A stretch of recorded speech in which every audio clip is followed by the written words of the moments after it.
Guys आज हम to magnetic contactor का इंटरलॉकिंग कैसे करते हैं, उसका वर्किंग और वायरिंग कैसे रहता है, ये सब हम इस वीडियो में देखने वाले हैं। तो हम क्या करते हैं, इसके लिए क्या क्या मटेरियल की जरूरत होगी वो एक बार देख लेते हैं। तो सबसे पहले हम एक क्या करते हैं, 2 पोल का एमसीबी लेते हैं। उसके बाद हम 2 कॉन्टैक्टर लेते हैं, एक फॉरवर्ड के लिए यूज करेंगे, दूसरा रिवर्स के लिए यूज करेंगे। दोनों कॉन्टैक्टर हमारे यहाँ पे 220 वोल्ट के हैं। उसके बाद हम एक stop push button with NC को एलिमेंट लेते हैं।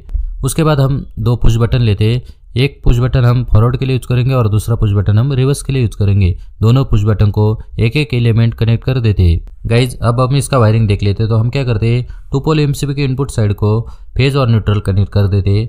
एमसीबी के आउटपुट साइड से फेज को एक वायर को कनेक्ट कर देते हैं और स्टॉप पुश बटन के एनसी एलिमेंट को उस वायर को कनेक्ट कर देते हैं। स्टॉप पुश बटन के एनसी एलिमेंट के दूसरे साइड से हम एक वायर लेते हैं और रिवर्स पुश बटन और फॉरवर्ड पुश बटन के एनो एलिमेंट को उस वायर को कनेक्ट कर देते हैं। तो सबसे पहले हम रिवर्स कॉन्टैक्टर का वायरिंग देख लेते हैं। तो इसके लिए इंटरलॉकिंग की जरूरत बहुत है, क्योंकि दोनों कॉन्टैक्टर अगर साथ में चालू हो गए तो हमारी मोटर जल सकती है, यानी शॉर्ट सर्किट भी हो सकता है।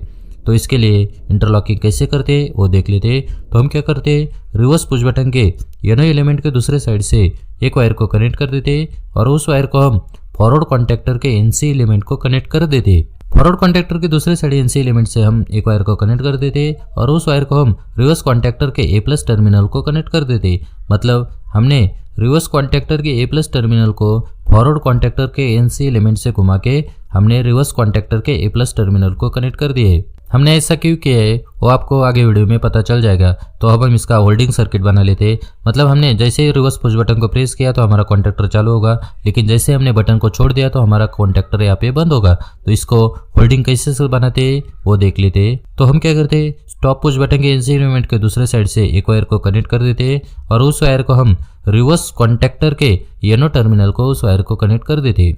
रिवर्स कॉन्टैक्टर के दूसरे साइड एनो टर्मिनल को एक वायर को कनेक्ट कर देते हैं और उस वायर को हम रिवर्स कॉन्टैक्टर के A+ टर्मिनल को उस वायर को कनेक्ट कर देते। मतलब यहाँ पे हमने जब रिवर्स पुश बटन को प्रेस किया तो हमारा कॉन्टैक्टर चालू होगा, लेकिन जैसे हमने रिवर्स पुश बटन को छोड़ दिया तो हमारे कॉन्टैक्टर को सप्लाई रिवर्स कॉन्टैक्टर के एनो टर्मिनल से मिल जाएगा। गाइज ये तो हो गई हमारी रिवर्स कॉन्टैक्टर की वायरिंग। तो हम मोटर को फॉरवर्ड डायरेक्शन में घुमाने के लिए जो वायरिंग करने वाले वो देख लेते हैं। तो उसके लिए हम क्या करेंगे, फॉरवर्ड पुश बटन के दूसरे साइड एनो एलिमेंट से एक वायर को कनेक्ट कर देते और उस वायर को हम रिवर्स कॉन्टैक्टर के एनसी टर्मिनल को कनेक्ट करने वाले। सेम गाइज हम क्या करेंगे, रिवर्स कॉन्टैक्टर के दूसरे साइड एनसी टर्मिनल से एक वायर को कनेक्ट कर देते और उस वायर को हम फॉरवर्ड कॉन्टैक्टर के A+ टर्मिनल को कनेक्ट कर देंगे। अब हमारे फॉरवर्ड कॉन्टैक्टर होल्डिंग के लिए क्या करेंगे, सेम हम क्या करेंगे, स्टॉप पुश बटन के दूसरे साइड एनसी एलिमेंट से एक वायर को कनेक्ट कर देते और उस वायर को हम फॉरवर्ड कॉन्टैक्टर के एनो टर्मिनल को कनेक्ट कर देते। फॉरवर्ड कॉन्टैक्टर के दूसरे साइड टर्मिनल से हम फॉरवर्ड कॉन्टैक्टर के A+ टर्मिनल को उस वायर को कनेक्ट कर देते। गाइज यहाँ पे हमारा इंटरलॉकिंग का सर्किट हो गया, लेकिन हमारे कॉन्टैक्टर को चालू होने के लिए चाहिए न्यूट्रल। तो हम क्या करते हैं, एमसीबी के आउटपुट साइड से न्यूट्रल को एक वायर को कनेक्ट कर देते और उस वायर को हम दोनों कॉन्टैक्टर के A- टर्मिनल को कनेक्ट कर देते। सबसे पहले हम रिवर्स कॉन्टैक्टर के A- टर्मिनल को उस वायर को कनेक्ट कर देते, उसके बाद हम फॉरवर्ड कॉन्टैक्टर के A- टर्मिनल को उस वायर को कनेक्ट कर देते। तो गाइज हमने इस वीडियो में कॉन्टैक्टर का इंटरलॉकिंग कैसे होता है, उसका होल्डिंग का सर्किट कैसे होता है, यह सब हमने इस वीडियो में देख लिया। गाइज उम्मीद है आपको इस वीडियो में कुछ नया सीखने को मिला होगा।